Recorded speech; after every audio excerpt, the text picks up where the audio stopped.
What's going on, guys? Orum's Forum coming at you guys today with another video. And today's video, it's not the aftermath. This is about Detroit Lions, obviously, in that game yesterday. When are the Detroit Lions going to catch a break? I'm wondering. Now, hey man, 11-5, NFC North Division champions, home playoff game. But when are we going to catch a break? We go to Dallas. We don't play a great game. I don't think we played a good game. I don't think Dallas played that good of a game. I think it was a little bit of both teams were playing good in spots, bad in spots. Our defense gave up a lot of yards through the air, but held Dallas, who was scoring like 35, 40 points a game at AT&T Stadium in Dallas. We held them to 20 points. Our offense kind of went stale a little bit.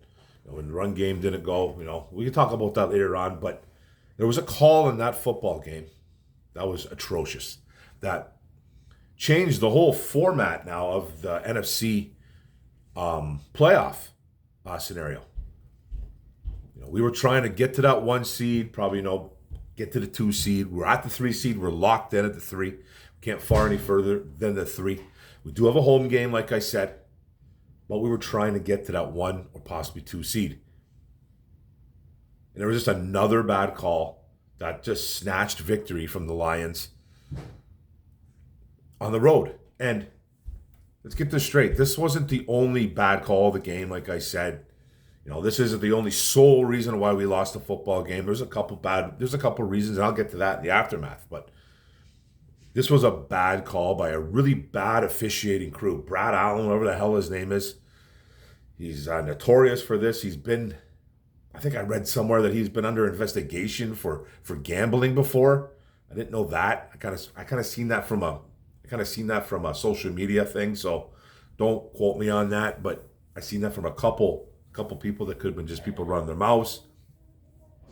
But I know he's been under investigation with the NFL for just bad calls and suspended a couple times. I know that. He just did it, I guess against the Kansas City Chiefs. I don't know if it was the Tony thing, the Tony offsides or whatever it was. But he just did it, and I think they got suspended for a game too. I don't even know. But the same crew with another terrible call. Now, you guys know what I'm talking about. The Lions were down in this football game. They got the ball back with like under a minute to go, or under 2 minutes to go. They drove all the way down the field, 23 seconds left, scored a touchdown. The score was all of a sudden 20-19, right? The score was 20-19. What does Dan Campbell do? He decides to go for 2, and they get it. I couldn't believe it. They got it. 30 seconds later, minute later, whatever it was, flags start coming out of nowhere. So right there, I'm getting PTSD there. I'm like, this is 2014 all over again, man. In Dallas, playoffs. This wasn't a playoff game, obviously, but I go, what the hell, man? Flags picked up, flags, no flags. All of a sudden, 2-point conversion doesn't count because the 2-point conversion, first of all, was Taylor Decker catching a ball. Great design play by the Detroit Lions and Ben Johnson. Drew it up beautifully. Decker apparently comes in. There's video proof. You see Decker and you see Penei Sewell walking up to the official. Official's looks like he's kind of all over the place. He's looking around. He's kind of walking a little bit quick to his right. He starts getting like a jog on. You see Dan Skipper, number 70, running behind about 10, 15 yards back.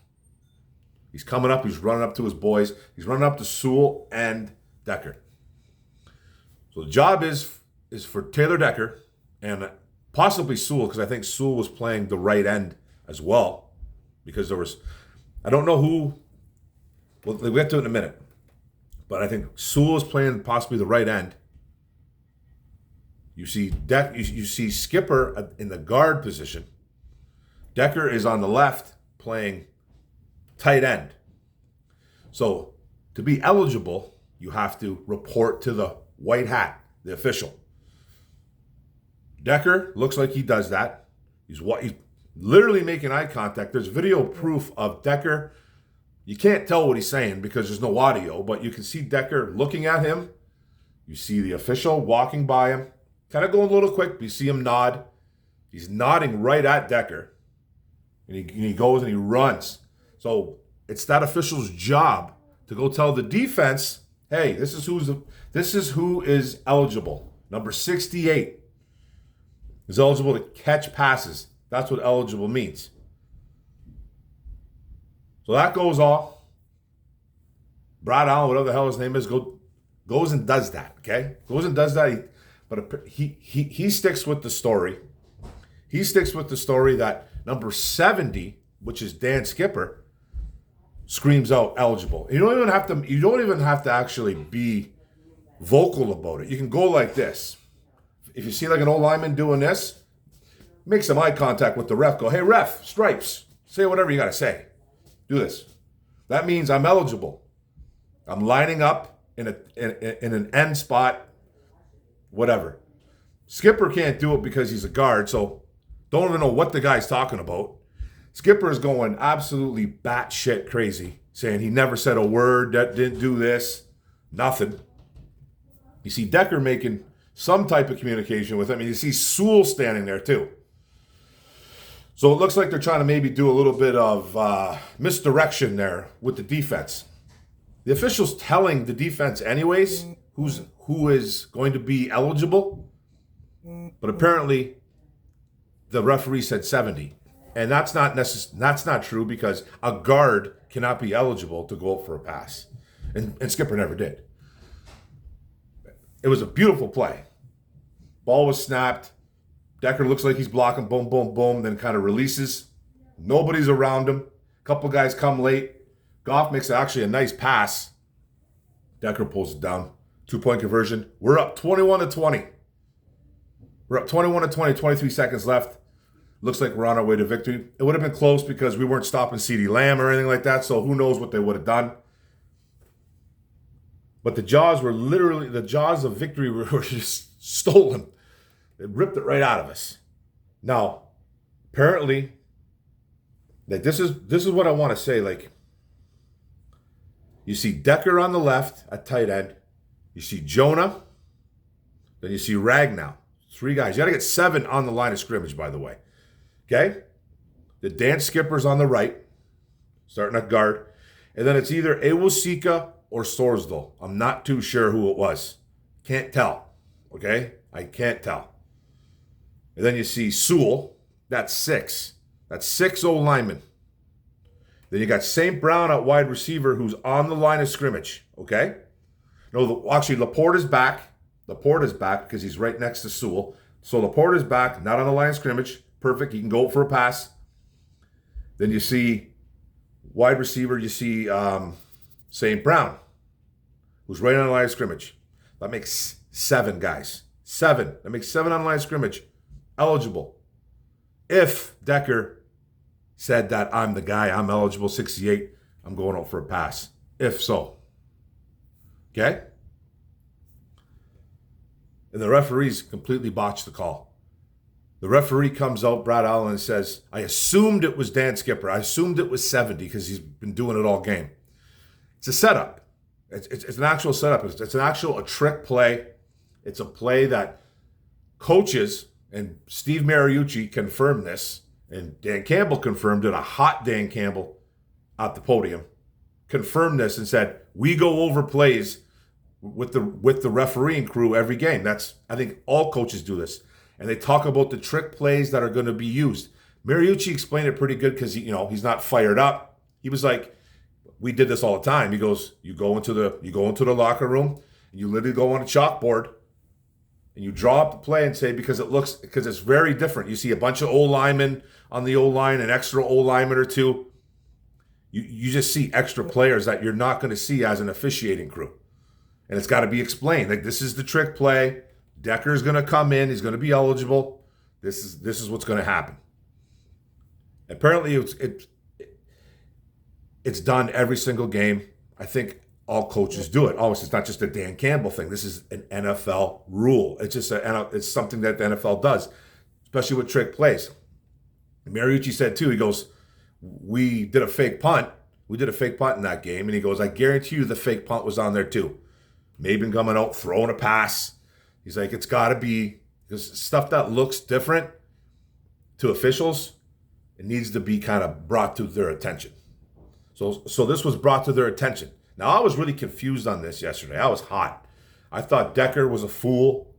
He didn't report. Oh my God, I go on social media, I make a fool of myself. You know what I mean? I didn't give Decker the benefit of the doubt because I didn't look at the video, got into arguments here and there. But, you know, cooler heads prevail. Get time to think about it for a little bit. Dust settles. And then that's what happened. The referees literally pulled that right from under us, like a carpet right underneath our feet. Sorsdal never reported. Sorsdal's adamant about it. Decker says he came in. Decker in the locker room's like, I did what the coaches told me. I told the referee reporting. He looked at me. That was it. And they said it was only Dan Skipper that reported, not Taylor Decker. And a flag was thrown 30 seconds plus after the play was done. After you see guys jumping up and down, all the old linemen attacking Decker. We're up 21-20. Looks like we probably could hang on. Who knows what would have happened? We might have lost that game still because nobody was covering CeeDee Lamb. But we had an opportunity. Like, when does it end? Like, when does it end? You know, you got Jimmy. It was Jimmy Johnson Day, getting into the ring, the ring of ceremonies, whatever they call it over there in Dallas. You know, well deserved for Jimmy. Aikman's in the house. Aikman's doing the game with Joe Buck, two of the biggest Dallas homers ever. You know, not surprising. You know, Aikman was with that squad for years, Super Bowl winner multiple times. You know, he's the Monday Night Crew guy, him and Buck. Yeah, Aikman's in the house, Emmett's in the house, Charles Haley, Michael Irvin. You're seeing all the old heads. All the old heads. Jerry Jones making a speech at halftime. Jimmy Johnson making a great speech at halftime. Victory, Cowboys.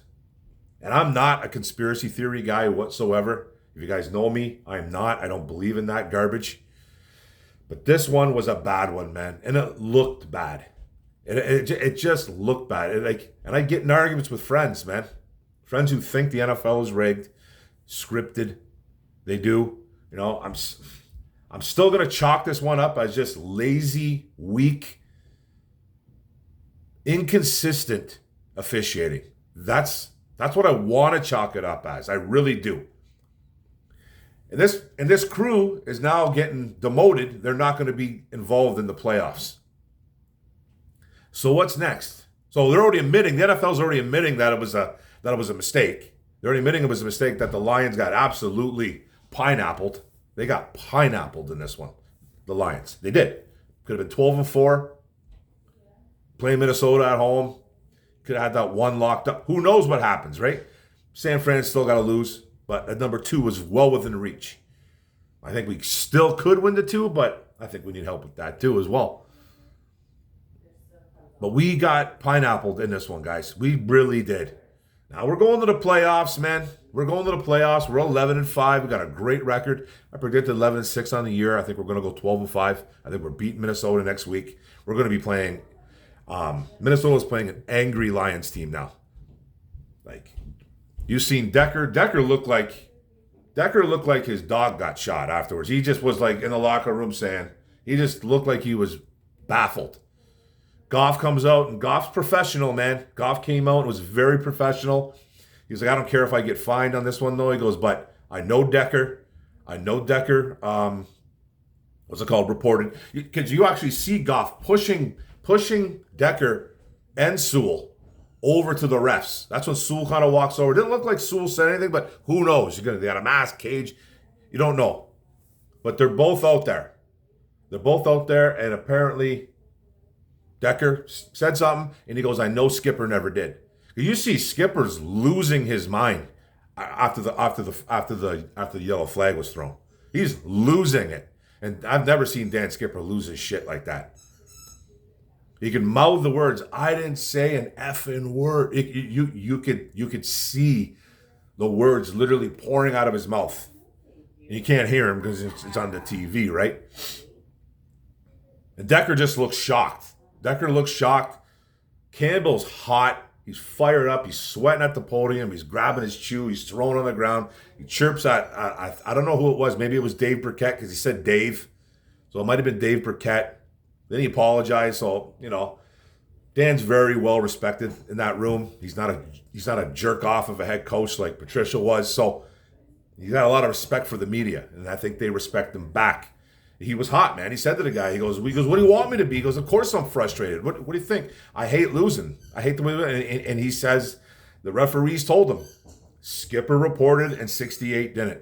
So 70 reported, 68 didn't. 70 being Skipper, 68 being Taylor Decker. And it's apparent that it didn't happen, I guess. So who's lying? The referees are coming out. The one ref's coming out saying 70 reported. And I'm not changing my view on it. Campbell's freaking out. He talked because they talked to the referees about this. I just want to know when it stops, man. And then he's eligible too because you got Reynolds back, Decker. Got Reynolds back. He's even waving at the ref with his back like this, going like this, because he's back. Referee just looks at him, probably just nods at him because he's back. There's not 8 on the line. There's nothing. Because if he's up on the line, Decker can't go out. Decker can't go out there because wide receivers can do what they want, right? So St. Brown could be up, but it's already 7. Laporta's already doing his thing. Montgomery, whoever's coming out of the backfield. But if Reynolds is up, Decker can't go out for a pass. It's called covered. He wasn't covered. He was back. Back just enough. It was close, but back just enough. St. Brown's up. He's pointing forward, going like this. Nothing. All of a sudden, a flag gets called 30 seconds after. We got hosed on that one, guys. We got hosed. It's just a bad, people are going to come on this probably and go, "Man, look at this whiny Lions fan, blah, blah, blah." Whatever, man. It's just a bad string of luck there. It's just a bad string of luck because it's a horseshit call. Because it's a bad call. Referee apparently he assumes it was number 6. He assumes it was number 70 and not 68. Come on, man. Stop being so lazy and inconsistent. That's terrible. And that's not the first time for that crew. It's a bad crew. It's probably one of the worst crews in the NFL, if not the worst. So just a bad man. Got that home cooking in Dallas. It's always Dallas. It's always Dallas, man. Man, we can't escape that.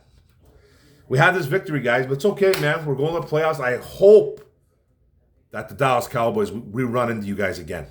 I hope it's at home, though. I don't know if it'll be a little bit different. I just hope it's at home. I really do. We got holes on that one. You guys know you escaped. The NFL's getting turned upside down. You're seeing Ryan Clark. Rex Ryan went off. Kurt Warner, Steve Mariucci, they're baffled. They don't know. They're like, man, everything was run perfectly. The only question is about the reporting, who did it. Because there's no real audio, there's no visual of anybody. But Decker saying he did, Skipper saying he didn't, the official saying 70, it's all word of mouth. Now, there's microphones all over the damn place in the NFL. You can't convince me that there's not some type of audio or more visuals that we can get to, but they'll protect the shield. The shield gets protected like that, man. Referees can get away with everything. And it's just ludicrous. It's just awful. It's terrible. Accountability doesn't exist in the NFL with refereeing. They think suspending this crew for the playoffs, that's it. There's your half-ass apology. We'll get something maybe tomorrow. Saying, "Sorry, Lions," but oh well. We'll look into it in the offseason. It'll be a new Lions rule. That's what it'll be. So I'm just a little bitter about it, but we're happy we're still in the playoffs. Got a home game coming up. One more game at home, beat up on the Vikings. That's it. Just want to know when it's going to end. It doesn't seem like, I don't think we're ever going to catch a break anytime soon. That's okay. That's okay. I just had to talk about it. It helps. It helps talking about it. Trust me. It really does. Because it's running rampant on social media right now. So, But that's it, guys. I really appreciate the video. I really appreciate you guys coming in. Don't forget to hit the subscribe button right. Don't forget to hit the notification bell up top. Like, share, comment this out. What do you guys think, man? What do you guys think? Ooh-wee. One pride. Detroit versus everybody. Let's go. On to Minnesota. Okay? Playoff bound, baby. Boom. Let's go. Woo!